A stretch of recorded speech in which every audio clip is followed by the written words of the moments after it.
কারণ একবার যারা ইমানের মজাটা পাইয়া গেল, একবার যারা আমার মাওলার মজা পেয়ে গেল, একবার যারা কালিমার মজা পেয়ে গেল, এরা চিন্তা করে না, এরা জিন্দানখানা ভয় পায় না, এরা জেলখানা ভয় পায় না, এরা দুনিয়ার কোনো পুলিশের বোমাকে ভয় পায় না, এরা কশ্চিন কালেও কোনো গুলিরে ভয় পায় না। এরা ওই কাঠগড়ায় দাঁড়াইয়া নিজের বুকের মাঝে গুলি মারবে, বলে মারো, আমি দুনিয়া থেকে বিদায় নিতে পারি। দুনিয়া থেকে বিদায় নিয়ে গেলেও কোনো সুবিধা নাই রে, আমার মাওলার ইমানটা আমি আমার অন্তরে গাঁথলাম। ইমানের স্বাদ আর মজা দুনিয়াতে যেই বান্দারা পেয়ে গেল, এরা দুনিয়াতে কোনো রাজা বাদশা, কোনো পুলিশ, র্যাব, বিডিআর এদেরকে ভয় করে না। লেখাও ঠিক কিনা? এরা কাউকে ভয় করে না, এরা আমার আল্লাহকে ভয় করে। এরা চিন্তা ভাবনা করে আল্লাহ পাক আমাকে দুনিয়ার সব পরিমাণ বালা মুসিবত থেকে আমার মাওলা বাঁচায়া দিতে পারে, দুনিয়ার শত্রু থেকে আল্লাহ আমারে বাঁচায়া দিতে পারে। এরা এমন ডিফেন্ডার হয়ে যায়, আল্লাহর উপর ডিফেন্ড করে এরা চলে, আল্লাহর উপর তাওয়াক্কুল করে এরা অগ্রগামী হয়ে যায়। আর আল্লাহর উপরে তাওয়াক্কুল করে করে যেই বান্দাগুলো আগায়, কশ্চিনকালেও এদের কেউ ক্ষতি করতে পারে না, কশ্চিনকালেও কোনো দুশমনেরা এদেরকে বিন্দু মাত্র পরিমাণ ক্ষতির মধ্যে ফেলাইতে পারে না। ওয়াকানা হাক্কান আলাইনা নাসরুল মুমিনিন, মুমিনেরা যদি কোনো বিপদের মধ্যে পড়ে যায়, মুসিবতে পড়ে যায়, এদেরকে সাহায্য করা আমার আল্লাহর উপর ওয়াজিব হয়ে যায়। সুবহানাল্লাহ। আল্লাহ পাক গুহা নামের এক বড় সূরা দিয়া দিলেন। এই সূরার নামটা পর্যন্ত আমার আল্লাহ গুহা দিয়া দিলেন কাহফুন। আরবিতে এর অর্থ হলো বৃহত্তর এক গুহা, এটাকে আরবিতে বলা হয় কাহফুন। আরেকটা আছে কাহফুন, ওটা গারুন, ওটা হলো ছোট ছোট গুহা। ছোট ছোট গুহাকে আরবিতে বলা হয় গারুন, আর বড় গুহাকে বলা হয় কাহফুন। যেটা গার ওটা ছোট হবে, যেটা কাহফুন এটা বড় গুহা হয়ে যাবে।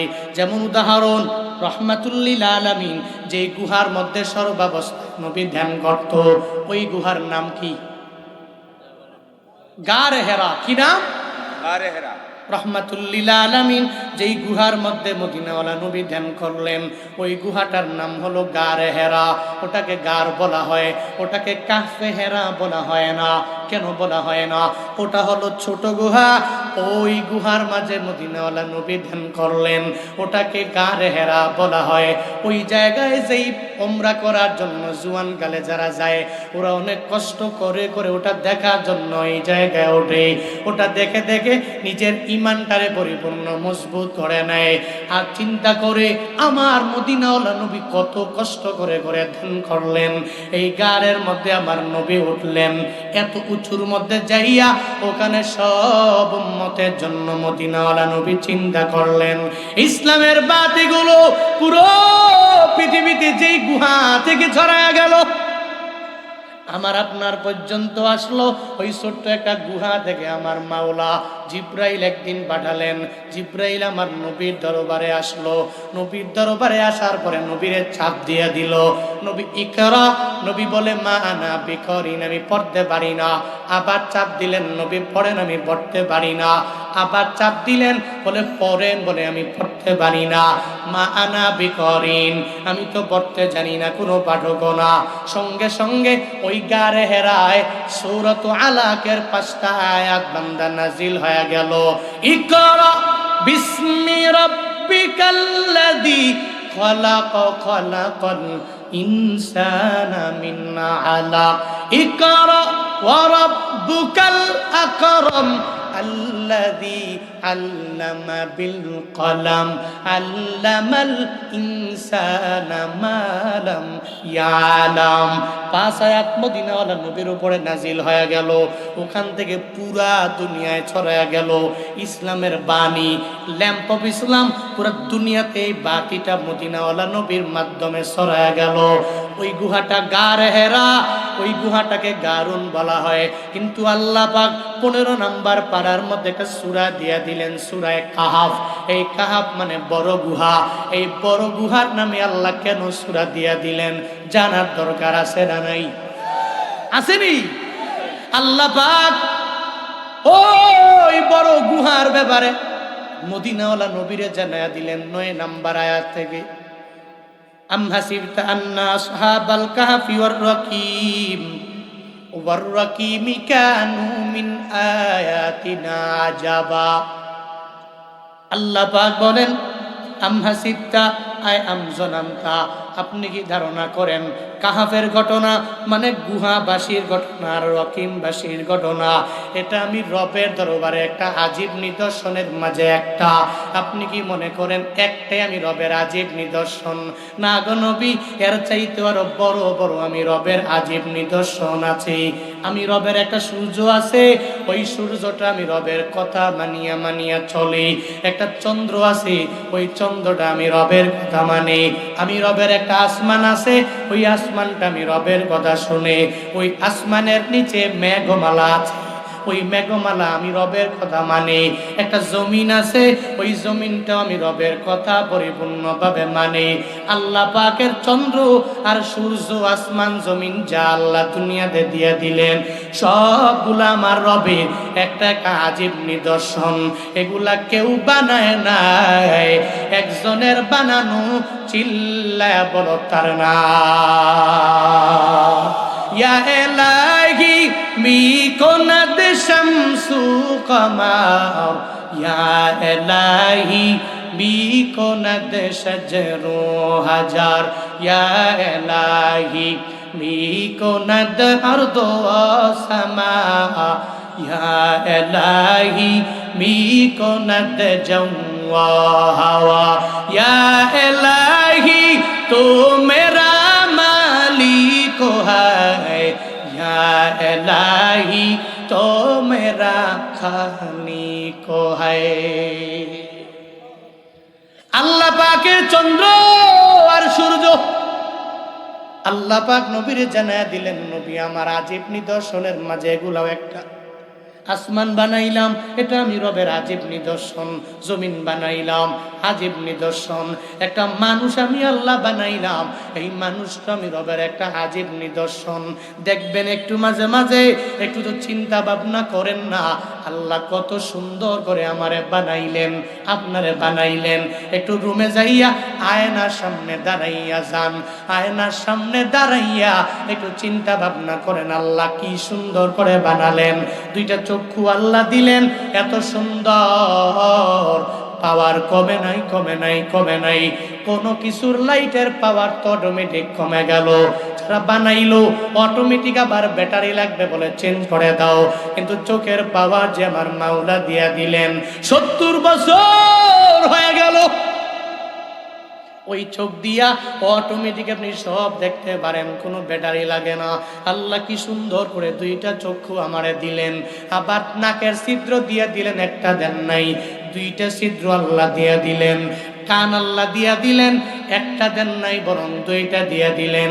পা দিয়া দিলেন, একটা দেন নাই বরং দুইটা পা দিয়া দিলেন। হাতও দিয়া দিলেন, একটা হাত দেন নাই, দুইটা হাত দিয়া দিলেন। এটা আমার রবের একটা আজীব নিদর্শন। একটা বান্দা আল্লাহ পাক কত সুন্দর করে করে মায়ের গর্ভের মধ্যে বানাইছি। আপনার বাবার এক ফোঁটা নাপাক পানি থেকে আমার আল্লাহ কত সুন্দর করে আল্লাহ একটা স্ট্রাকচার দিয়ে দিলেন, একটা অবয়ব দিয়ে দিলেন, একটা গঠন প্রণালী আল্লাহ দিয়ে দিলেন। আল্লাহ বলছেন, হুয়াল্লাহুল খালিকুল বারিউল মুসাউবিরু লাহুল আসমাউল হুসনা ইউসাব্বিহু লাহু মা ফিস সামাওয়াতি ওয়াল আরদ ওয়া হুয়াল আজিজুল হাকীম। আল্লাহু আকবার। আল্লাহ পাক বলছেন, হুয়াল্লাহুল খালিক, আমার রবের পরিচয় তুমি জেনে নিও। ওই রব হলেন সৃষ্টিকর্তা, আল্লাহ পাক হলেন এমন এক রব, আল্লাহ হলেন বারি, আল্লাহ হলেন উদ্ভাবন কর্তা। আমার রবের পরিচয় বান্দা তুমি শুনে নিও। আমার রবের পরিচয় হলো আল মুসাউবির। আল্লাহ কি সুন্দর করে আকৃতি দিয়ে দিলেন, আকৃতি দান করলেন। একটা মানব আমার আল্লাহ মায়ের পেটের মধ্যে এক ফোঁটা নাপাক পানি থেকে এই মানুষটারে আল্লাহ বানালেন। আল্লাহ কয়, এই মানুষ আমি আল্লাহ যত সুন্দর করে বানাইলাম, দুনিয়াতে আর একটা মাখলুক এত সুন্দর করে বানাই নাই। সুবহানাল্লাহ। একটা মানুষ এত সুন্দর, মানুষের মতো করে এমন কোনো মাখলুক নাই যে তার মতো করে এত সুন্দর করে আমি আল্লাহ বানিয়েছি। আর মানুষকেই তো আকল দিয়েছি, আর কোনো মাখলুককে আমি আল্লাহ আকল দেই নাই, বিবেক দেই নাই, বুদ্ধি দেই নাই। এত আকল এত বিবেক সুন্দর করে আমি মানুষকে দিয়েছি। এটা আল্লাহ পাক সূরা ওয়াত-তিনেও বলছেন, ওয়াত-তিন ওয়াজ-যাইতুন ওয়াতুরি সিনিনা ওয়া হাদাল বালাদিল আমিন লাকাদ খলাকনাল ইনসান ফি আহসানি তাকওয়িম। আল্লাহ পাক বলছেন 3 আয়াতে 4টা কসম খেয়েছেন। 1 নম্বরে 3 ফল, 2 নম্বরে জৈতুন ফল, এরপর আল্লাহ পাক কসম কেটেছেন সিনাই পর্বতের কসম, 4 নম্বরে পবিত্র নগরী মক্কা মুকাররমা, এটার কসম আল্লাহ পাক খাইলেন। 3 আয়াতে 4টা কসম খায় আল্লাহ জানাচ্ছেন লাকাদ খলাকনাল ইনসান ফি আহসানি তাকওয়িম। একটা মানুষকে আমি আল্লাহ এত সুন্দর করে বানিয়েছি, পৃথিবীতে আর একটা মাখলুককেও এত সুন্দর করে আমি আল্লাহ বানাই নাই। চিল্লায় পড়বেন না সুবহানাল্লাহ? আরো জোরে পড়বেন না আলহামদুলিল্লাহ? আরো জোরে পড়বেন না আল্লাহু আকবার? আল্লাহ পাক বলেন এই মানুষের আমি আল্লাহ সুন্দর করে বানাইলাম। ওই মানুষের দিকে যদি তাকাও, আমি রবের পরিচয় বান্দা, তুমি এভাবে পেয়ে যাবা, অটোমেটিক পেয়ে যাবা। আল্লাহ পাক বলেন নবী আপনি কি ধারণা করেছেন গুহাবাসীর ঘটনাটা আমি রবের আজীব নিদর্শনের মাঝে শুধু একটাই?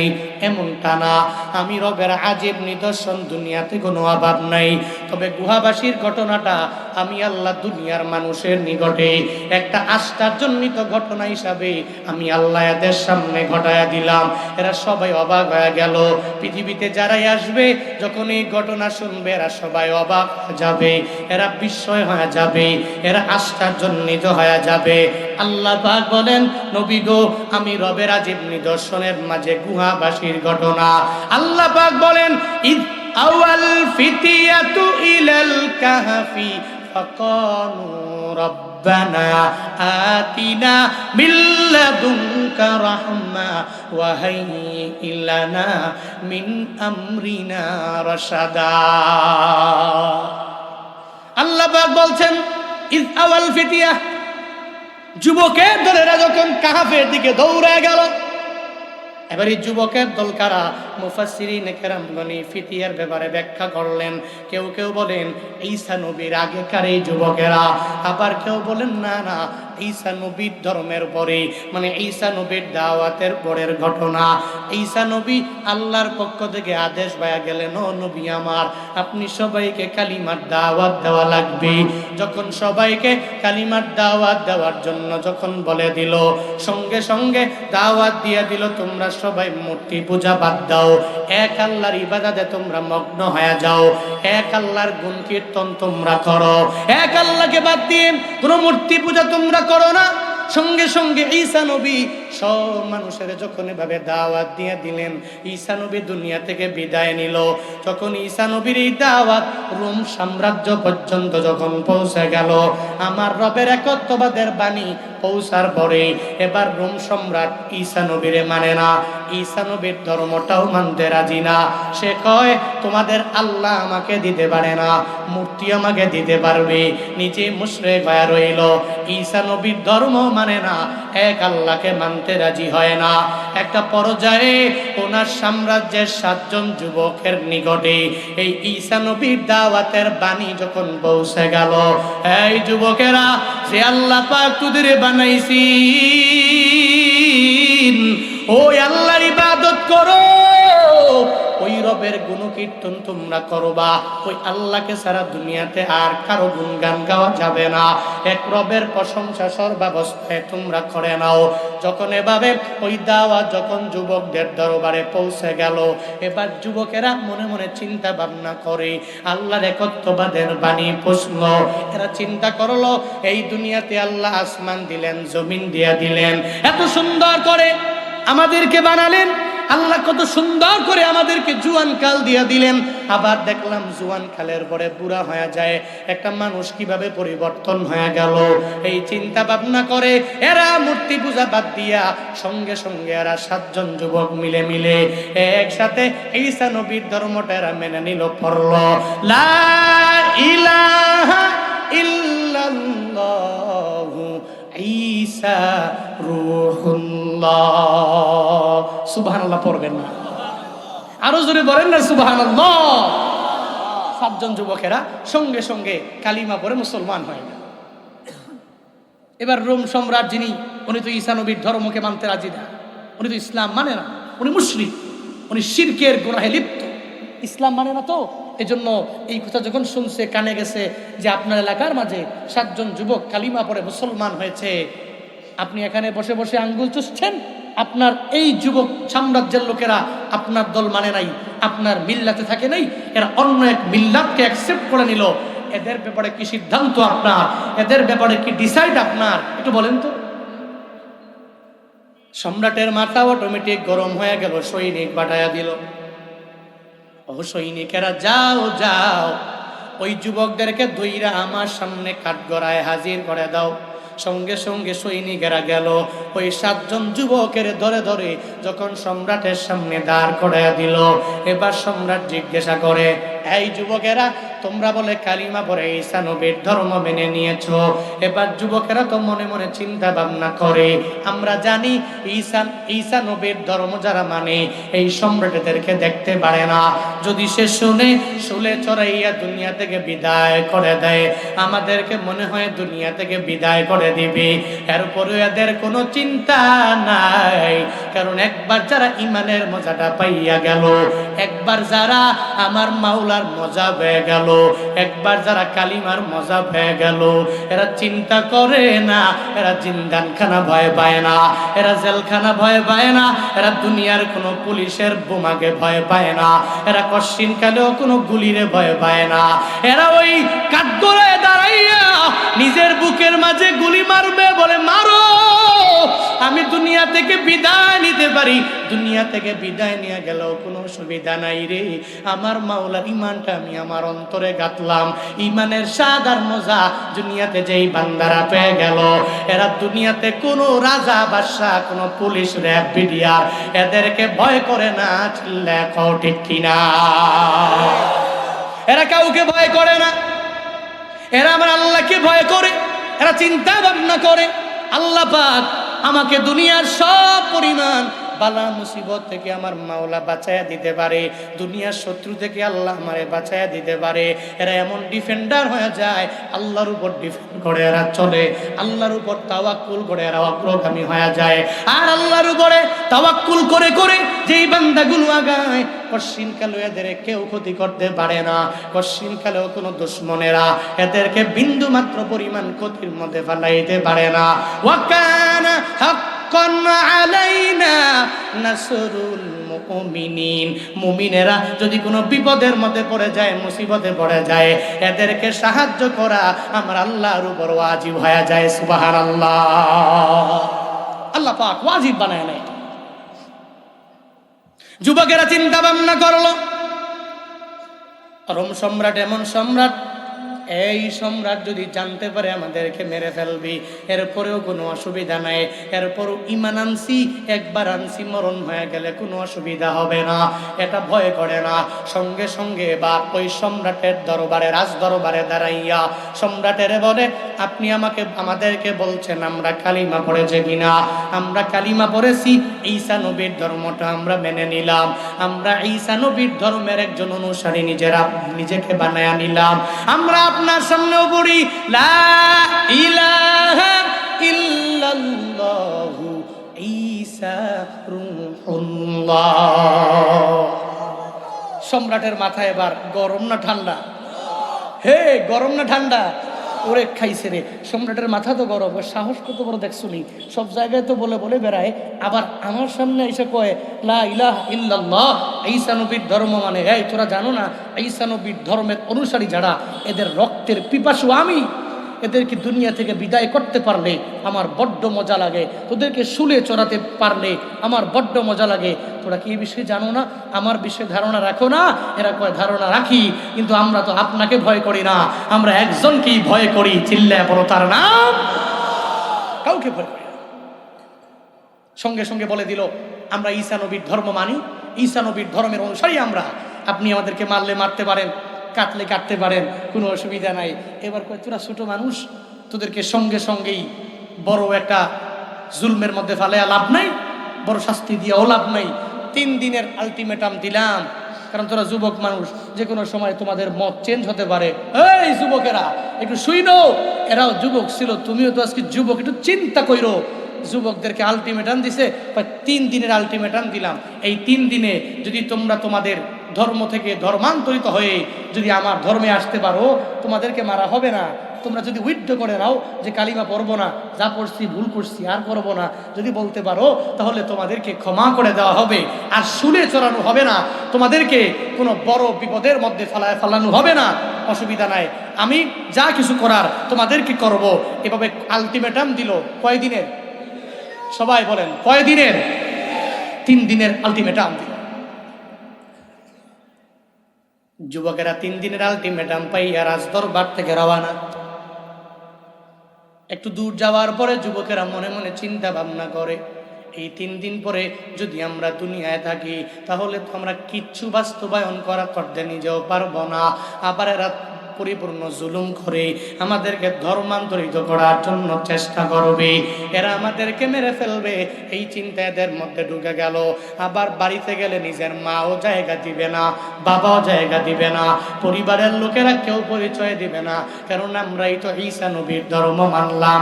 আমার পরিবারের লোকেরা এরা ঈসা নবীর ধর্ম মানতে রাজি না, পরিবারেও যাইতে পারবো না, রাজদরবারে গেলেও মেরে ফেলবে, দুনিয়ার কোনো জায়গায় স্থায়ী হবে না, কোনো জায়গায় স্থানও পাবো না। এবার যুবকেরা চিন্তা করে নিল, আমরা একটা গুহার মধ্যে গিয়া লুকায় থাকবো, ওই গুহায় আমরা আল্লাহর উপর তাওয়াক্কুল করে করে করে করে আগায়া যাব, দুনিয়ার কেউ দেখবেও না, আমাদেরকে আশ্রয় দিবে একজন, চিল্লায়া বলো তার নাম। আল্লাহ পাক আশ্রয় দিয়ে দিবে। ওই চিন্তা নিয়ে নিয়া এবার যুবকেরা মনস্থির করলো, একটা ডিসিশন নিয়ে নিল, আমরা সবাই গুহার মধ্যে যাব, ওই গুহার মধ্যে আমরা অবস্থান করব। এই একটা চিন্তা ভাবনা করে করে যখন রওনা হয়ে যায়, এবার যখন এটা বড় গুহা হয়ে গেল, আল্লাহ পাক সূরাতুল কাফের 10 নম্বর আয়াতের মধ্যে এটাই জানায়া দেয়, ইদ আওয়াল ফিতিয়া, যখন এই যুবকেরা ইলাল কাফি, যখন এই বৃহত্তর গুহার মুখোমুখি হয়ে গেল, এবার এই গুহার মধ্যে এরা প্রবেশ করবে, তবে এই গুহার মধ্যে এরা বাঁচতে পারবে না, ঠিক মতো এই জায়গায় নিজে চলতে পারবে না, ওখানে খাওয়াবে কে, বাঁচবে কি করে, এই চিন্তা যখন এদের অন্তরের মধ্যে চলে আসলো, মনে মনে ভাবে আল্লাহর কাছে দোয়া করলে, আল্লাহর উপর তাওয়াক্কুল করে যদি চলি, আল্লাহ একটা ব্যবস্থা আমাদের করে দিবে। সঙ্গে সঙ্গে ওই গুহার নিকট যাইয়া সঙ্গে সঙ্গে রবের নিকট দোয়া করে দিল, রব্বানা আতিনা মিন লাদুনকা রাহমা ওয়া হাইয়্যি লানা মিন আমরিনা রাশাদা। ওই গুহার নিকট গেল, রবের নিকট দোয়াও করে নিল, আল্লাহর কাছে বলে দিল, ও আল্লাহ, রব্বানা আতিনা মিন লাদুনকা রাহমা, তোমার পক্ষ থেকে যদি দয়া দাও তাহলে এই গুহার মধ্যে থাকা পসিবল হবে, তুমি যদি দয়া না করো এই গুহার মধ্যে আমরা থাকতে পারবো না রে আল্লাহ। সঙ্গে সঙ্গে ওই রবের নিকট যখন এই দোয়া করে দিল, প্রত্যেকটা মুসলিম উম্মার জন্য এই আয়াত থেকে বাবা শিক্ষা কি জানোনি, একটা কাজের মধ্যে যখন অগ্রগামী হয়ে যাবেন, একটু আগাইয়া যাবেন, যাওয়ার পরে সঙ্গে সঙ্গে আপনি একটু দোয়া করে নিবেন। একটা বিল্ডিং বানাবেন, বানানোর আগে একটু দোয়া করে আর পরে কাজ আরম্ভ করবেন। এই যুবকেরা, তোমরাও তো মাঝে মাঝে কক্সবাজারে যাওয়ার জন্য রওনা হয়ে যাও, দেখবেন বাজারে বিভিন্ন জায়গায় লাগায় রাখে, কক্সবাজারে যাবানি ট্যুর হয়ে যাবে, কয়েকজনে একসাথে মিল্লা একটা বাস ভাড়া করে এরপরে রওনা হয়ে যাব, সাজেক যাব, নীলগিরি যাব, সেন্ট মার্টিন যাব, এরপরে ওই যে কুয়াকাটা যাব, এভাবে যাওয়ার জন্য একটা ব্যানার লাগায়া দেয়, একটা ট্যুর দেওয়ার জন্য পাগল ভাড়া তুমি হয়ে যাও। আবার তোমার বন্ধুরা মিলে মিলে মিলে বাইক নিয়ে দৌড়ে যাও, একটা সফরে যাওয়া লাগবে, ওই সফরে সবাই বন্ধুরা মিলে যাব, বন্ধুরা সফর করলে অনেক পরিমাণে একটা মজা হবে, এই চিন্তা নিয়ে যে আগায়া যাও। তুমি দোয়া করো, দোয়া করে আর পরে বের হয়ে যাও। সাবধান, চলার পথে কোনো অন্যায় করবা না, কোনো গুনাহ তুমি করবা না। সফর থাকা অবস্থায় কোনো কাবিরা গুনাহ করবা না, কোনো সগীরা গুনাহ করবা না। তুমি দোয়া করে করে ওই রবের উপরে তাওয়াক্কুল করে যদি রওনা হয়ে যাও রে, কক্সবাজার যাবা, তুমি সাজেক যাবা, নীলগিরি যাবা, সেন্ট মার্টিন যাবা, কুয়াকাটা যাবা, উত্তরবঙ্গ যে কোনো সফরে যদি তুমি বের হয়ে যাও, আল্লাহর উপর তাওয়াক্কুল করে যদি দোয়া করে বের হতে পারো, আল্লাহ পাক তুমি বাড়িতে আসা পর্যন্ত আল্লাহ নিজেই তোমার সাহায্যকারী হয়ে যাবে। সুবহানাল্লাহ। আল্লাহ পাক নিজেই সাহায্যকারী হবে, তবে দোয়া করে বের হতে হবে। কিন্তু মাঝে মাঝে তো অনেকে কয় এত দোয়া দিয়া কি হবে? হ্যাঁ, অনেকে তো বলে এত দোয়া টোয়া দিয়া কি হবে? এখন যার লাগে না ও তো বলবি দোয়া দিয়া কি হবে। এখন যদি আমার দোয়া লাগে আমি করি, আপনার যদি দোয়া লাগে তো আপনি কইরেন। যদি মন চায় যে না দোয়া ছাড়া আমি চলতে পারি না, আমি দোয়ার দিকে মহতাজ, আমি দোয়ার দিকে মুখাপেক্ষী, তো আপনি দোয়া করবেন, কোনো অসুবিধা হবে না। মাঝে মাঝে তো কোনো কোনো জায়গায় গেলে কিছু কিছু কমিটি আছে বলে, সবাই বলে নাই, আজ থেকে 3-4 বছর আগে, তখন ওই মানুষও একটু চিনে কম, তখন টুকটাক কিছু দাওয়ার টাওয়ার টুকাই না, পাইলেই দৌড় মারে যে ওখানে কিছু বয়ান করা লাগবে, দৌড় মারি। গত 3-4 বছর আগে আমার প্রোগ্রাম ছিল টাঙ্গাইলের দেলদুয়ারে, আমাকে দাওয়াত দিল, আমি গেলাম। আমাকে যাওয়ার পরে আমাকে বলছে হুজুর বয়ান করবেন, তবে দরুদ পড়ার দরকার নাই, 2 নম্বরে হলো কোনো দোয়া টোয়া হয় না মাহফিলে, যা পারেন কতক্ষণ কিছু বইলা চলে যায়, অসুবিধা নাই, তবে দোয়া দিয়েন। মানে এটা কঠিনভাবে বলেছে দোয়া লাগবে না, কথাটা বুঝেন নি? এখন ওনার দোয়া লাগবে না, আমি আর বলছি যে আপনার দোয়া লাগবে না, তো না লাগতে পারে, আপনি পীর হইতে পারেন, বুজুর্গ হইতে পারেন, আল্লাহর কোনো খাঁটি ওলি হইতে পারেন, কিন্তু আমি তো ওই মাকামে এখনো পৌঁছি নাই, আমার তো দোয়া লাগে, কারণ আমি দোয়ার উপরে ভর করেই তো আমি চলি। দোয়া ছাড়া তো পুঁজি আমার কিচ্ছুই নেই, পুঁজি তো কিচ্ছুই নেই, দোয়াটাই তো আছে। আপনি যে বললেন দোয়া লাগবে না, আমার দোয়া লাগবে।